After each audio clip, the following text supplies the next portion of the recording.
Hello and welcome to a lovely little game called Dear Esther. Let's jump right in and I'll show you what it's all about.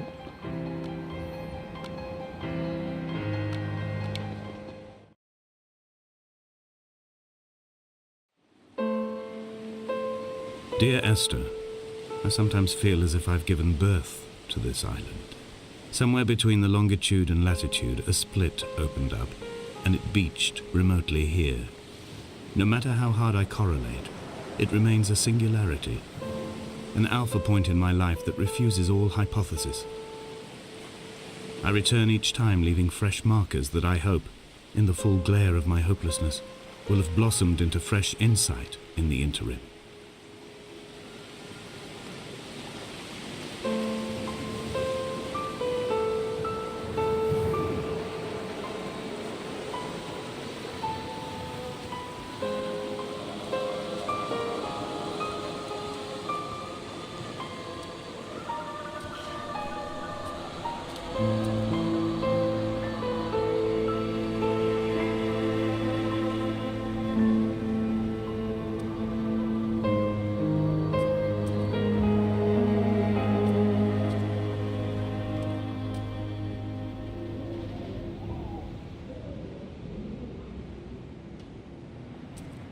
So, you know as much as I do.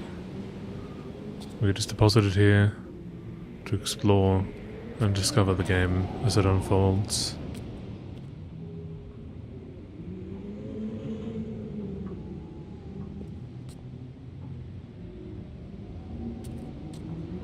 I have played it before though.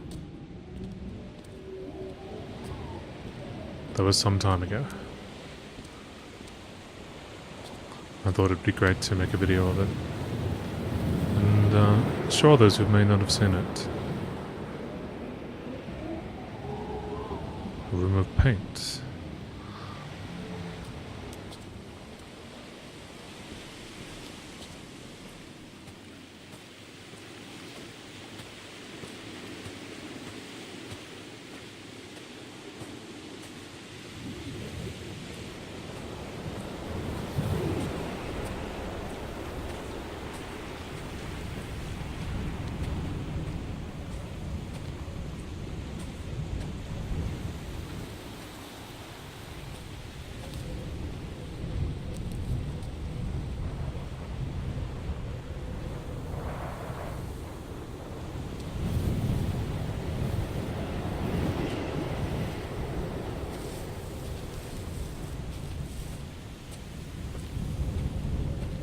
Donnelly reported the legend of the hermit, a holy man who sought solitude in its most pure form.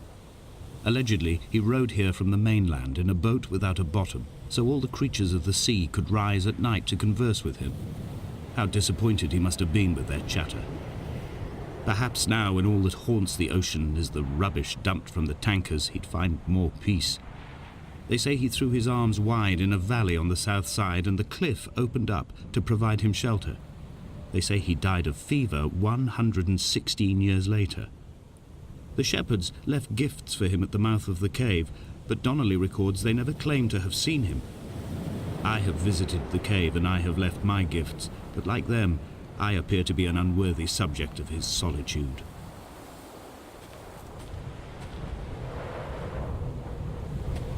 I love the narration of this game. It's very deep and poetic. The guy has a very lovely voice.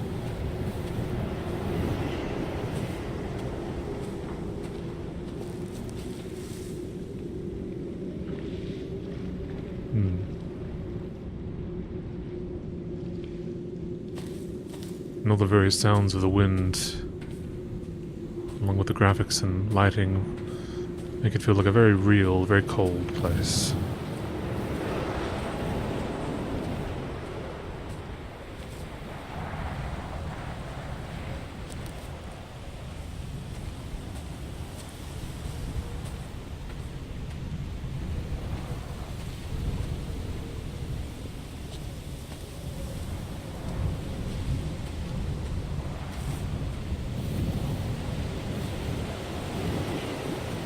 So what I intend to do is play through it once to mostly show you this story, and then I'll play through it again. It's quite a short game. I'll play through it again to get all the achievements. I just figured I should do a straight run to make it more entertaining for those who just want to see the story.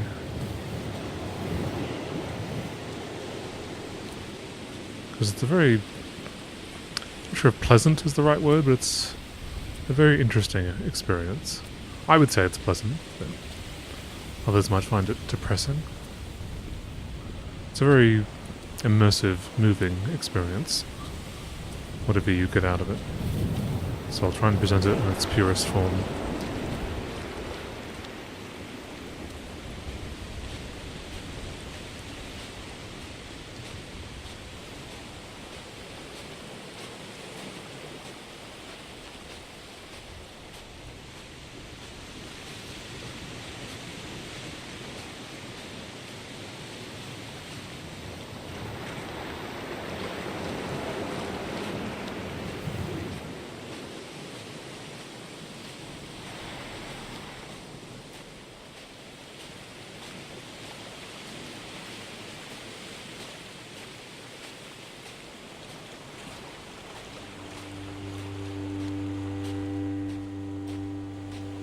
There was once talk of a wind farm out here, away from the rage and the intolerance of the masses.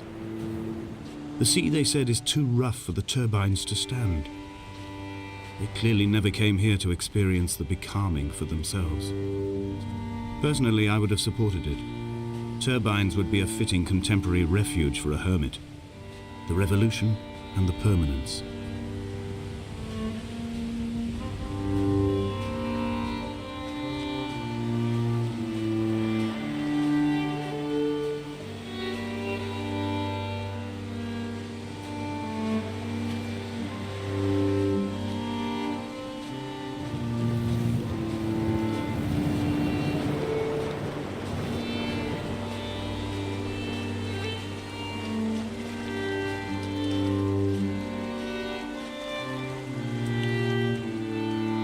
Dear Esther, I found myself to be as featureless as this ocean, as shallow and unoccupied as this bay, a listless wreck without identification.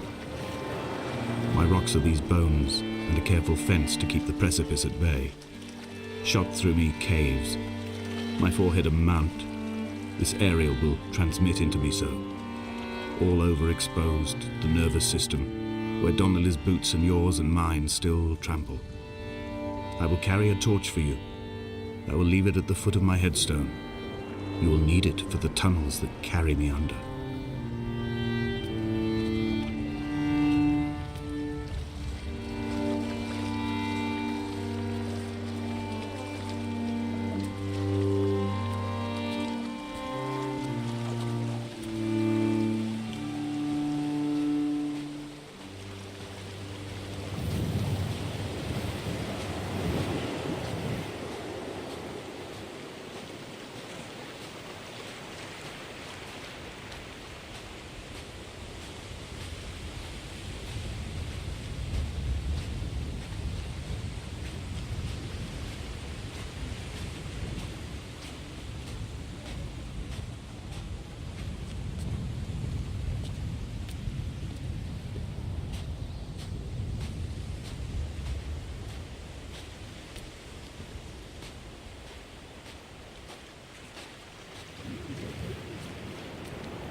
The mount is clearly the focal point of this landscape. It almost appears so well placed as to be artificial. I find myself easily slipping into the delusional state of ascribing purpose deliberate motive to everything here. Was this island formed during the moment of impact? When we were torn loose from our moorings and the seatbelts cut motorway lanes into our chests and shoulders, did it first break surface then?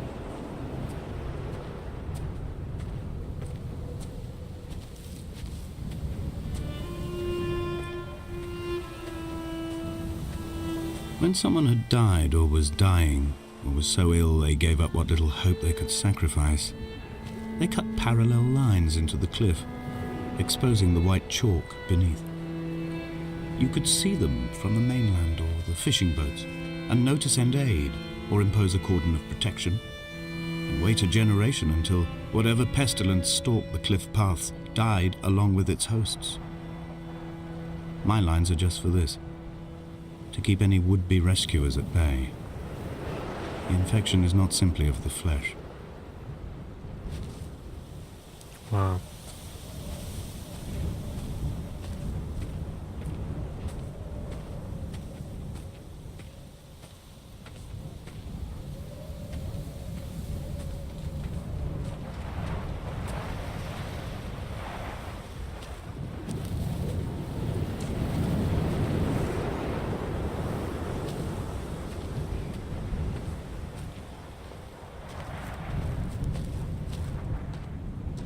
I quote directly, "A motley lot with little to recommend them. I have now spent 3 days in their company. That is, I fear, enough for any man not born amongst them. Despite their tedious inclination to quote scripture, they seem to me the most God-forsaken of all the inhabitants of the Outer Isles. Indeed, in this case, the very gravity of that term, forsaken by God, seems to find its very apex. It appears to me that Donnelly, too, found those who wander this shoreline to be adrift from any chance of redemption. Did he include himself in that, I wonder?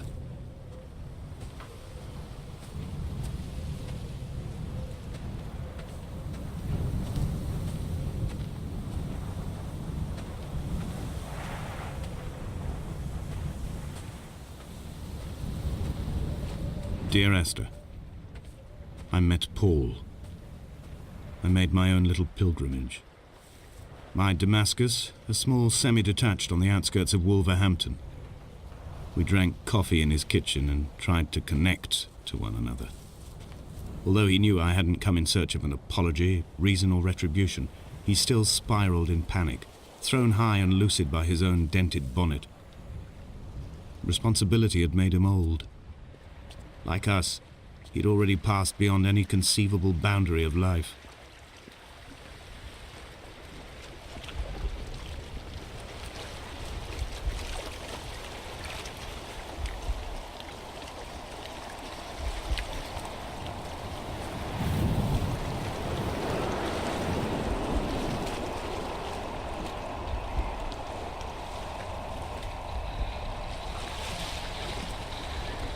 I find myself increasingly unable to find that point where the hermit ends and Paul and I begin.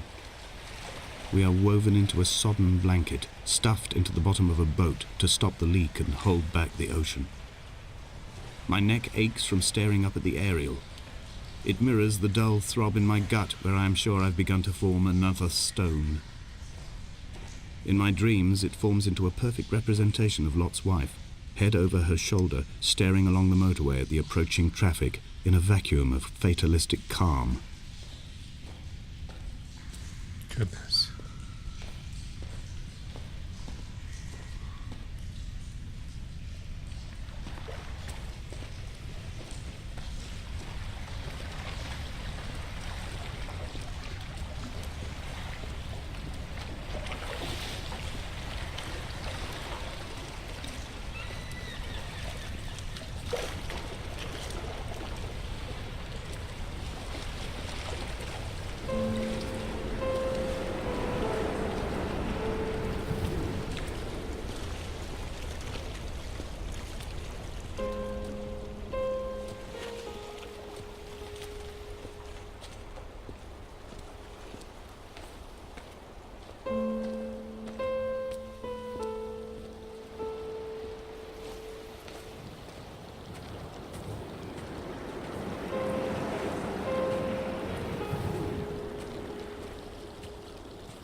The vegetation here has fossilized from the roots up.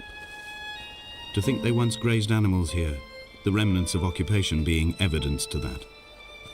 It is all sick to death.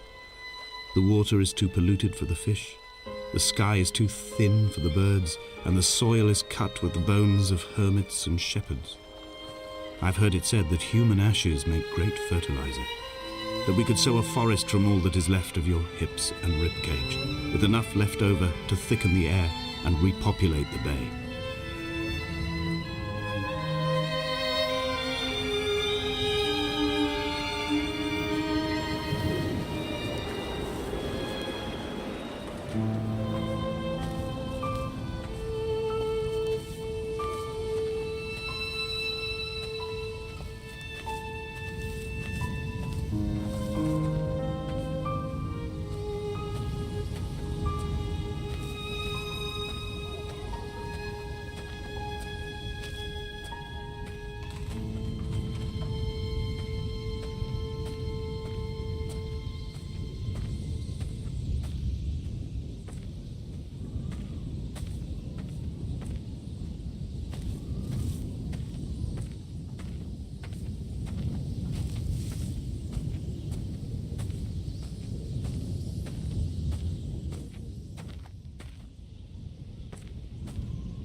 Dear Esther, I have now driven the stretch of the M5 between Exeter and Bristol over 21 times.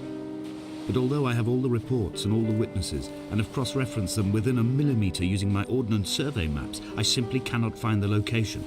You'd think there would be marks to serve as some evidence. It's somewhere between the turn-off for Sanford and the welcome brake services. But although I can always see it in my rear-view mirror, I have as yet been unable to pull ashore.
An imagined answer phone message. The tires are flat, the wheel spins loosely, and the brake fluid has run like ink over this map, staining the landmarks and rendering the coastline mute, compromised. Where you saw galaxies, I saw only bruises cut into the cliff by my lack of sobriety.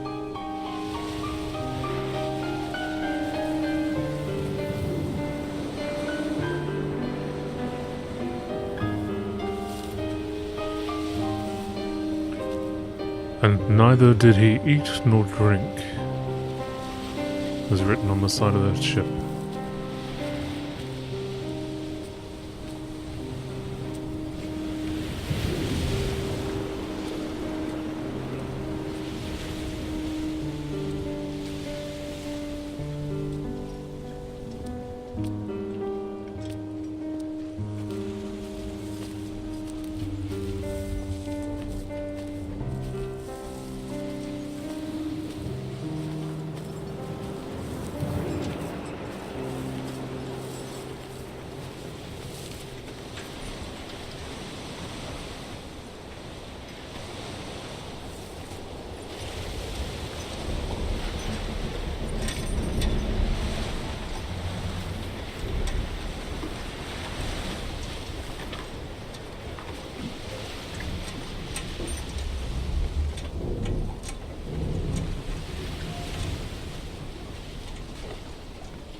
There must be a hole in the bottom of the boat. How else could new hermits have arrived?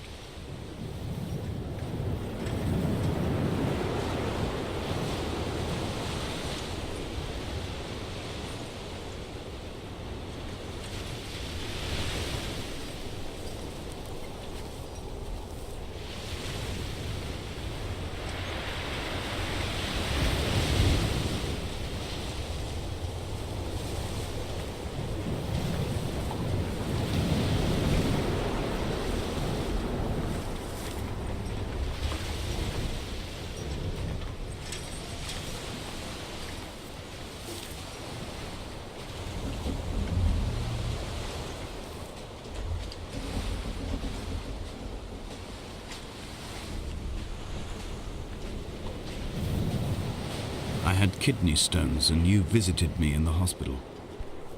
After the operation, when I was still half submerged in anesthetic, your outline and your speech both blurred. Now my stones have grown into an island and made their escape, and you have been rendered opaque by the car of a drunk.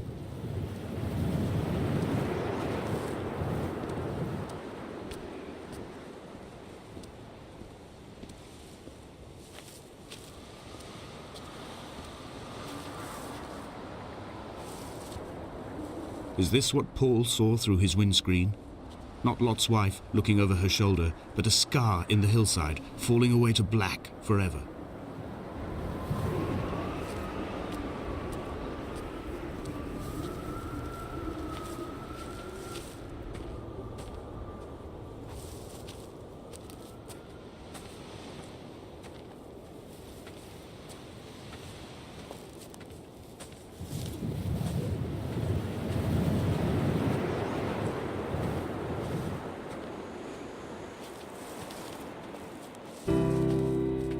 I've begun my ascent on the green slope of the western side.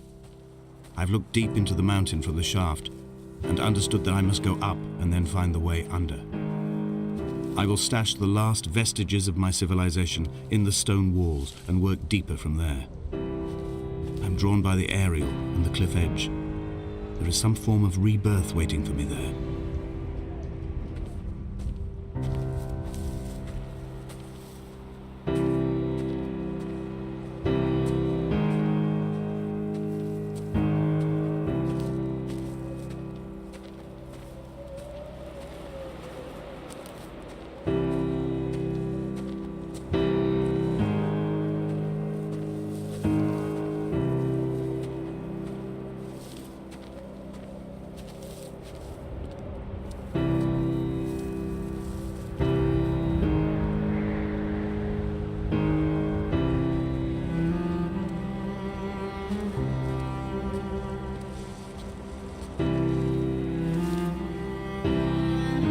The bothy was constructed originally in the early 1700s. By then, shepherding had formalized into a career. The first habitual shepherd was a man called Jakobsen, from a lineage of migratory Scandinavians. He was not considered a man of breeding by the mainlanders. He came here every summer whilst building the bothy, hoping eventually that becoming a man of property would secure him a wife and a lineage. Donnelly records that it did not work. He caught some disease from his malcontented goats and died 2 years after completing it. There was no one to carve white lines into the cliff for him either.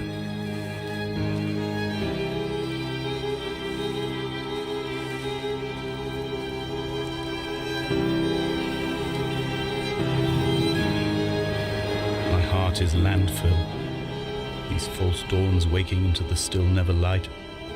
I sweat for you in the small hours and wrap my blankets into a mass. I've always heard the waves break on these lost shores, always the gulls forgotten. I can lift this bottle to my ear, and all there ever is for me is this Hebridean music.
What to make of Donnelly, the laudanum and the syphilis?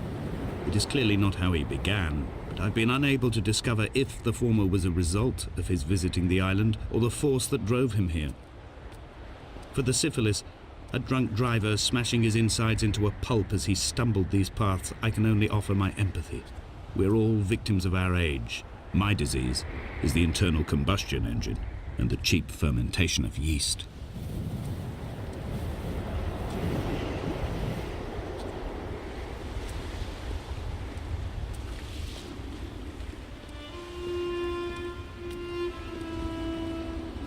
They found Jakobsen in early spring. The thaw had only just come.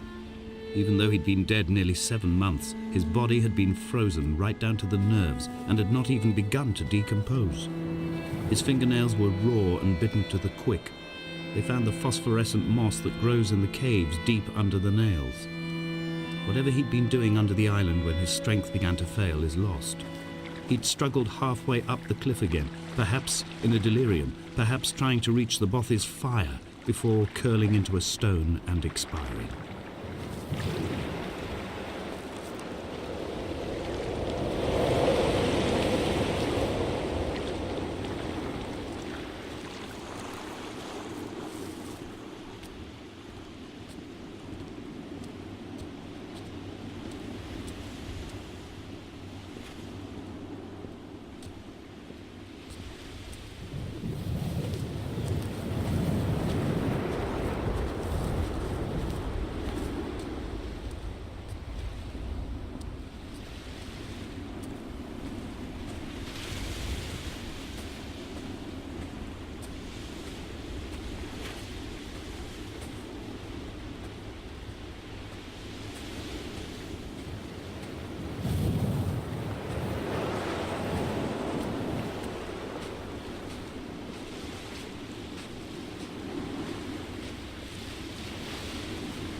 Climbing down to the caves, I slipped and fell and have injured my leg.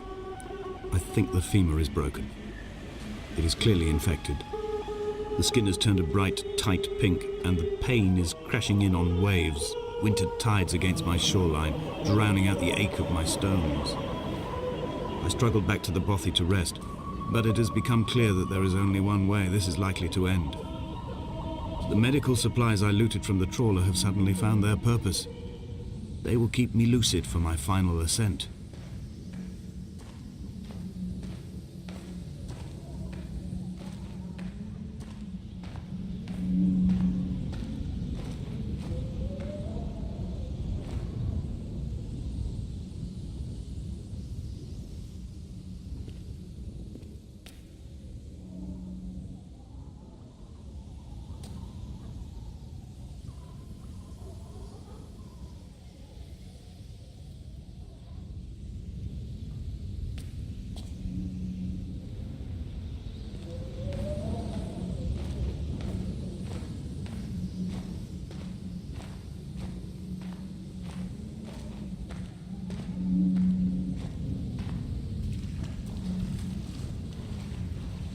I don't know if you saw that achievement that came up a moment ago. I believe that was for triggering all of the commentary, the narration. There is more of it in the game, but through my last attempt, and which was many years ago, and this one, it seems I've now triggered them all, which is nice.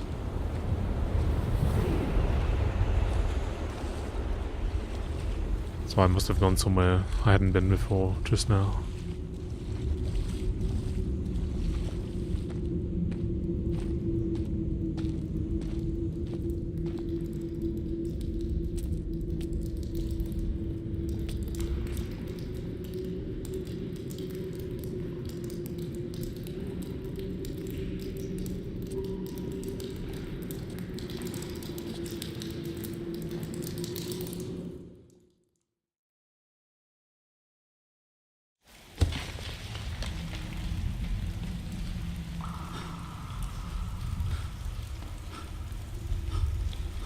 Donnelly did not pass through the caves. From here on in, his guidance, unreliable as it is gone from me. I understand now that it is between the two of us, and whatever correspondence can be drawn from the wet rocks.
I first saw him sat by the side of the road.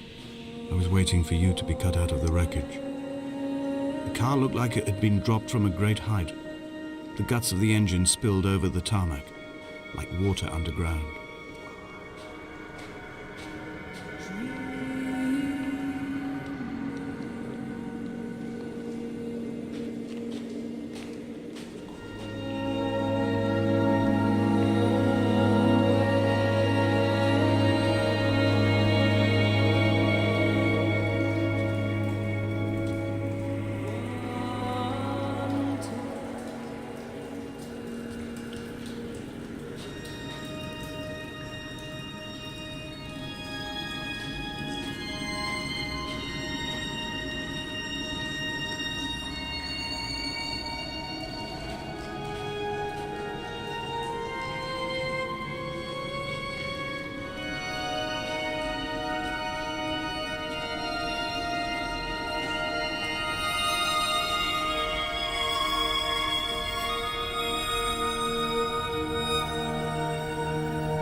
I think this would be too slippery to climb, but oh well.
I am traveling through my own body, following the line of infection from the shattered femur towards the heart. I swallow fistfuls of painkillers to stay lucid. In my delirium, I see the twin lights of the moon and the Ariel shining to me through the rocks.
Well, I'm glad freezing to death isn't a thing in this game.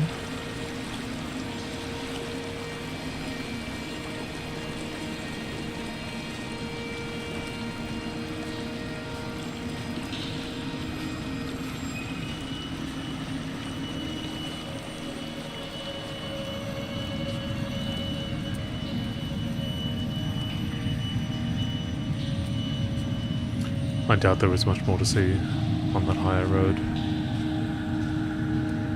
I believe that's where we came in.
I will hold the hand you offered to me, from the summit down to this well, into the dark waters where the small flowers creep for the sun.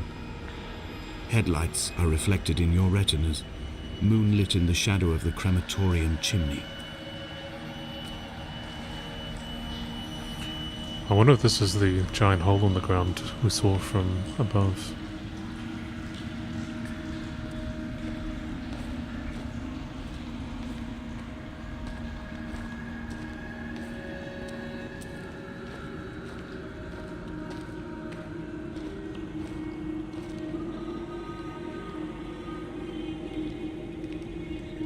Behold, is that what the first word says?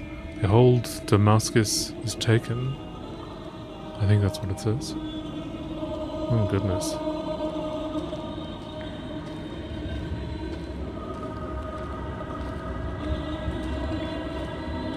Someone has been trying to do science. Or something.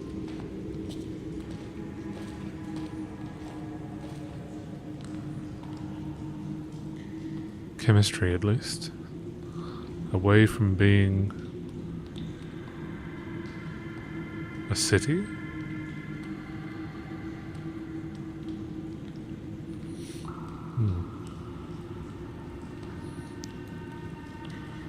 And it shall be a ruinous heap.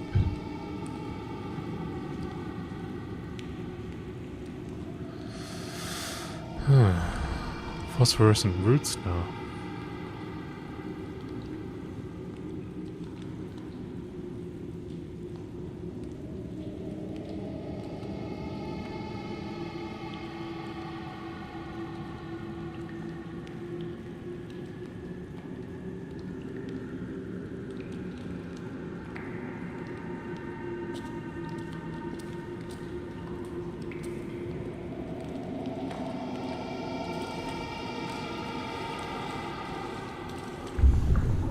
Oh dear.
moon over the Sanford Junction, headlights in your retinas.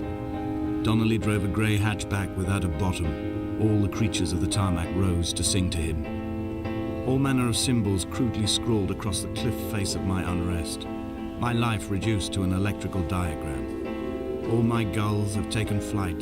They will no longer roost on these outcrops. The lure of the moon over the Sanford Junction is too strong.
I returned home with a pocket full of stolen ash.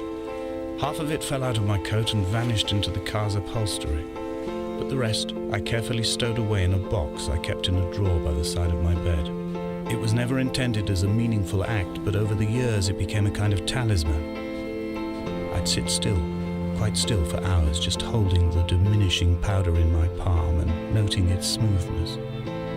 In time, we will all be worn down into granules, washed into the sea and dispersed.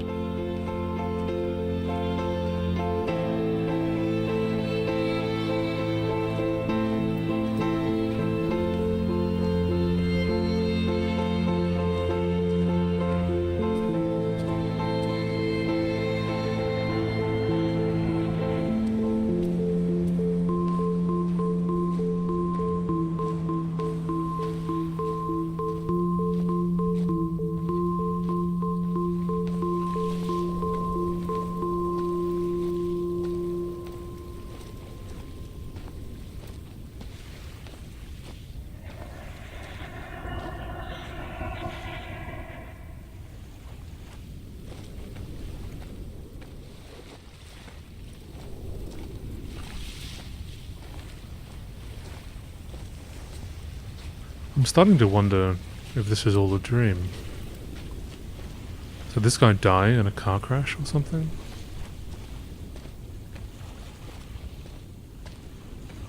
Probably not.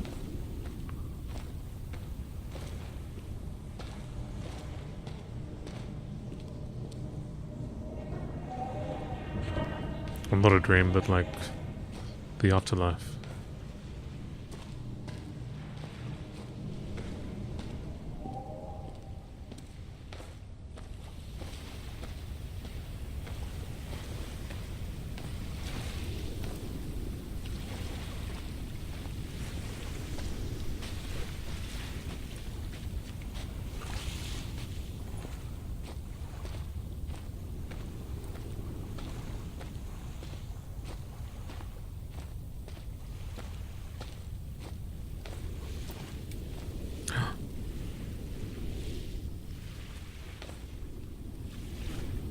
There was a man on the hill.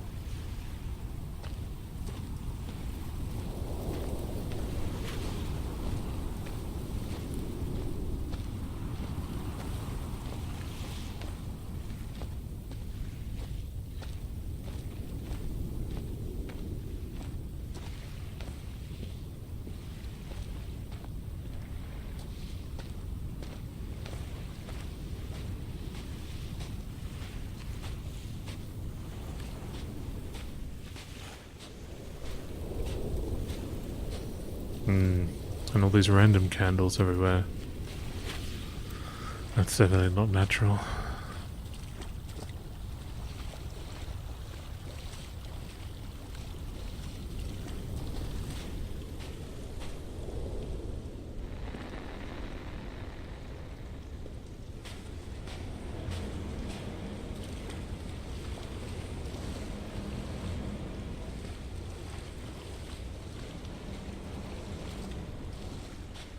And there were random bits of cars littered around, wheels and doors and things.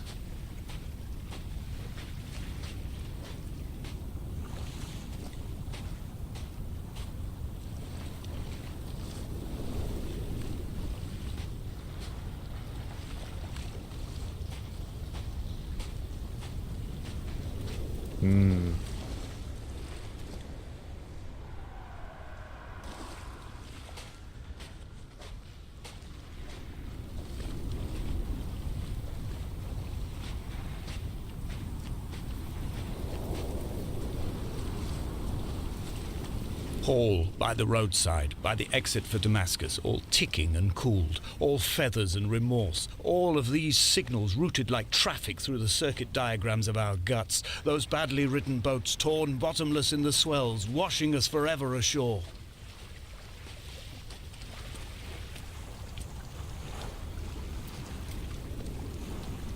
Light from heaven shone around him. Yeah.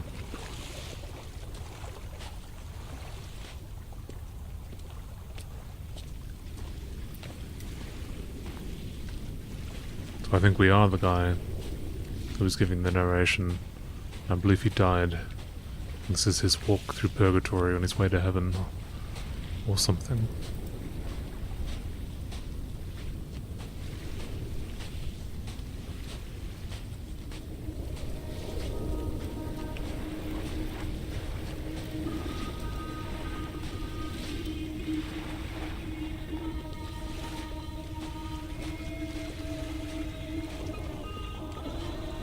From here, I can see my armada. I collected all the letters I'd ever meant to send to you, if I'd have ever made it to the mainland, but had instead collected at the bottom of my rucksack, and I spread them out along the lost beach. Then I took each and every one, and I folded them into boats. I folded you into the creases, and then, as the sun was setting, I set the fleet to sail. Shattered into 21 pieces, I consigned you to the Atlantic, and I sat here until I'd watched all of you sink.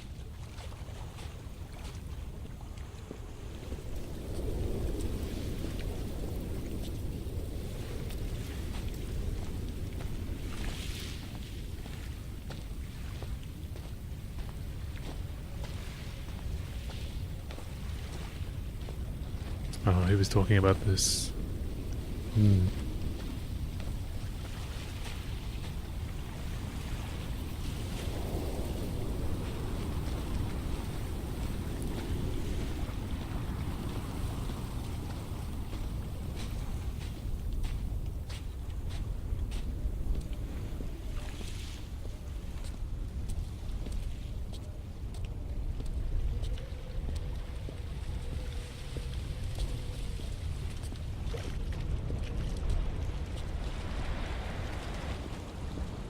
On a sudden, a light?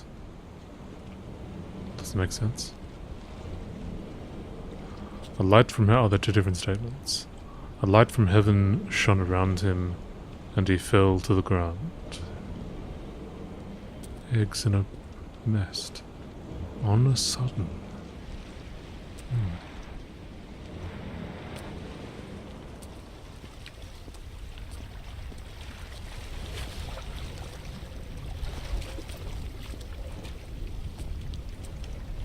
Oh, we've gone beyond the tower.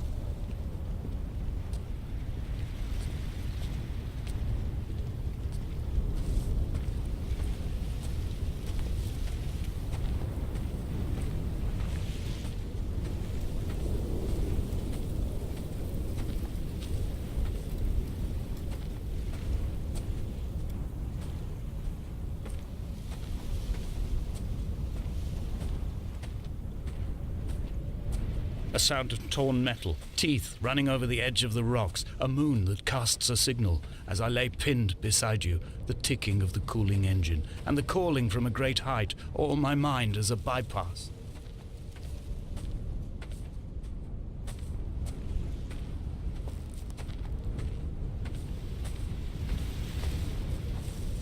There's that man.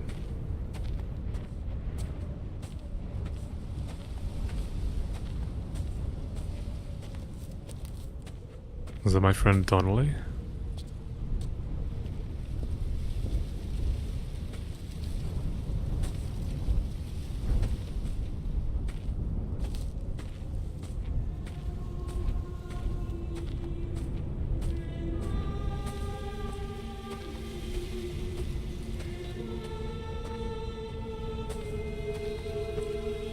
I've begun my voyage in a paper boat without a bottom.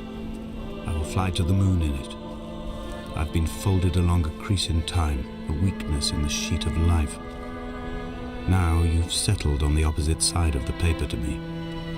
I can see your traces in the ink that soaks through the fiber, the pulped vegetation. When we become waterlogged and the cage disintegrates, we will intermingle. When this paper aeroplane leaves the cliff edge and carves parallel vapor trails in the dark, we will come together.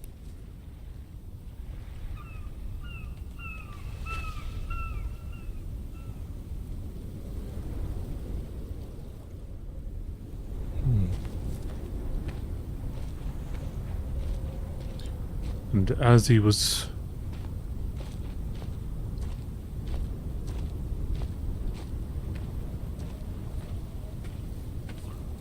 proceeding on his journey, maybe the man on the cliff was me.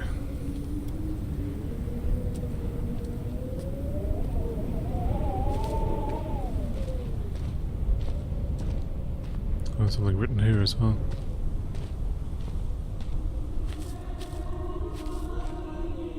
And was come near to Damascus.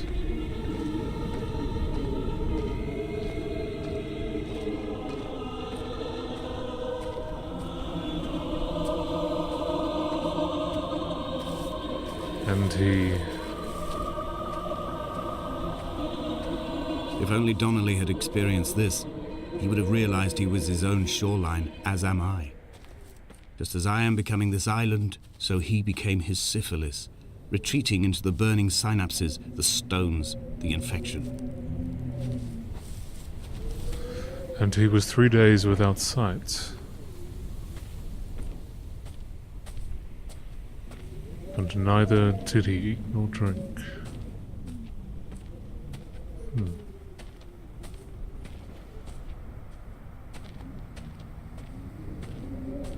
Very unnatural red light.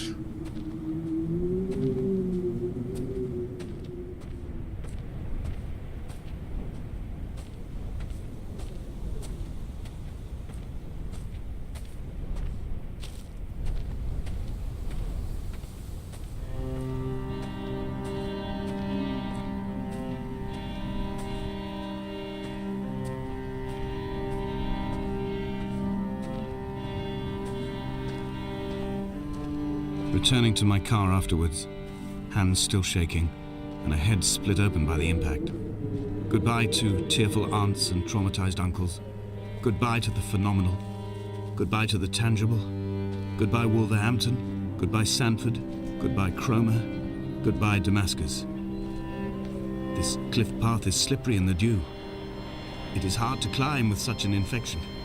I must carve out the bad flesh and sling it from the aerial. I must become infused with the very air. Goodness.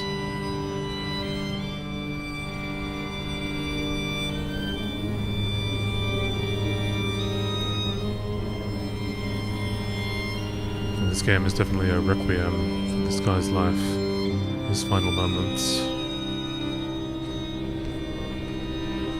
And came to pass that as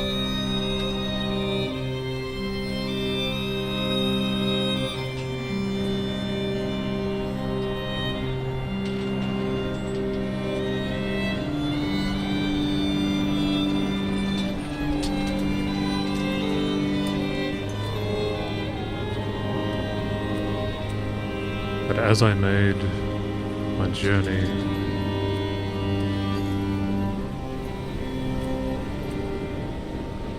and was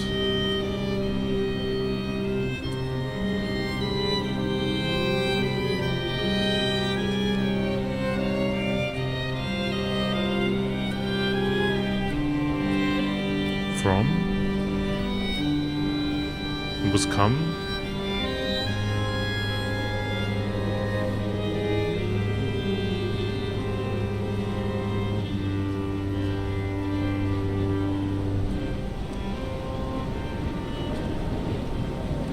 something Damascus. I can't read that in between the and was come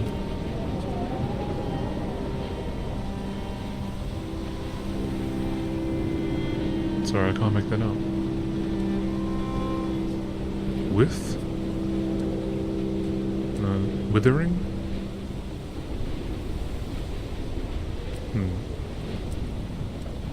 Whoa, almost fell off the cliff. Oh, another message. These are so hard to read this quest out. Possibly end by noon?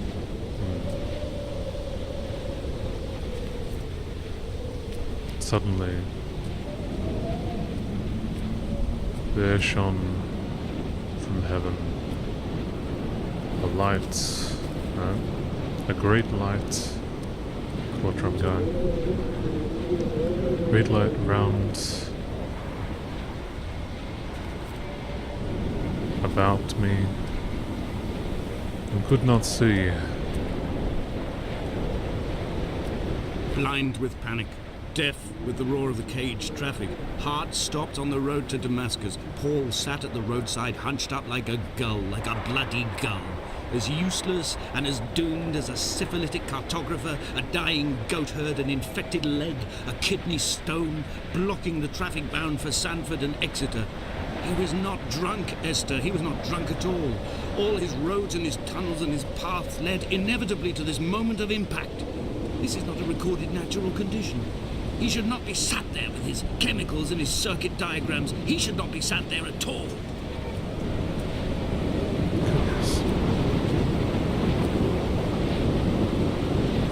That with me?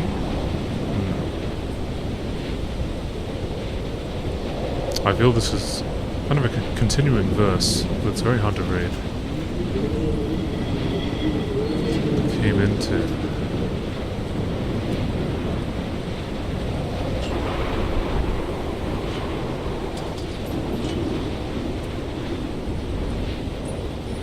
Damascus.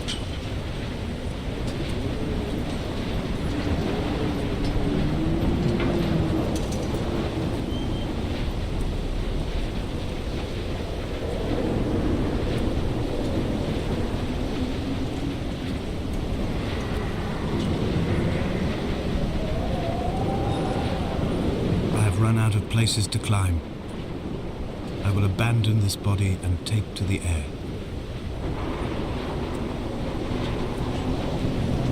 Dear Esther, I have burned the cliffs of Damascus. I have drunk deep of it. My heart is my leg and a black line etched on the paper all along this boat without a bottom. You are all the world like a nest to me. Eggs unbroken form like fossils, come together, send small black flowers to the air. From this infection, hope. From this island, flight. From this grief, love.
come back.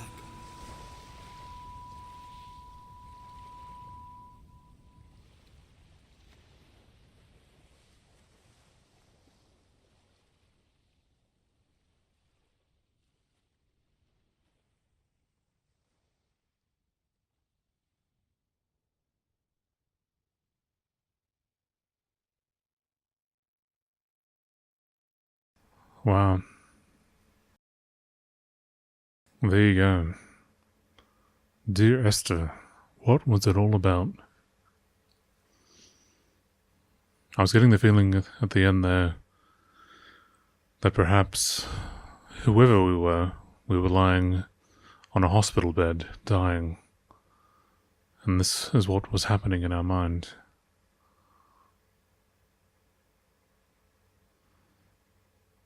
So the voice towards the end there was whispering, "Come back."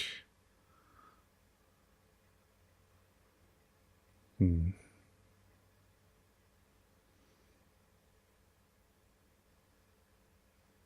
the credits just play out in silence. That's a good choice. I jumped off the tower and turned into a bird.